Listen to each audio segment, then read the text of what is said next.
Stop cramming! This really doesn't make sense. Does this sound shocking? Well, it should. As students, we've been conditioned to believe that cramming for exams is the key to success.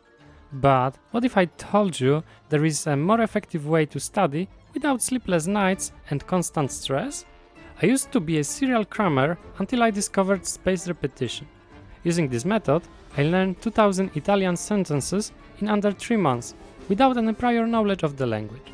Imagine that, going from zero to conversational in Italian, all without the typical grind of memorization. But why does cramming make no sense? The answer lies in science of memory, specifically the forgetting curve and the distinction between short-term and long-term memory. Forgetting curve, first described by Hermann Ebbinghaus, show how information is lost over time without retention efforts. When you cram, you might remember everything for a short while, but soon after, your memory retention plummets, making all those late-night study sessions often in vain. This happens because cramming relies heavily on short-term memory, which holds information temporarily. It's great for remembering a phone number just long enough to dial it, but it's not built for long-term retention. To retain information for the long haul, it needs to transfer to long-term memory, which has a much larger capacity and can store information indefinitely.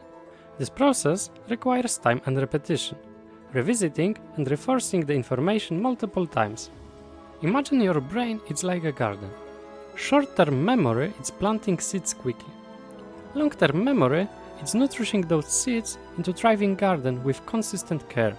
Spaced repetition is the gardener's schedule, ensuring each plant gets the attention it needs to grow robustly.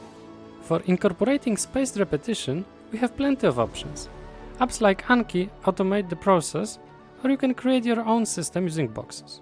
How? Create flashcards. Write down the information you need to remember. Set up boxes. Use several boxes, each representing different time intervals. For example, Box 1, reviewed daily. Box 2, every 3 days. Box 3, every week, and so on. Review schedule. Start with all cards in the first box.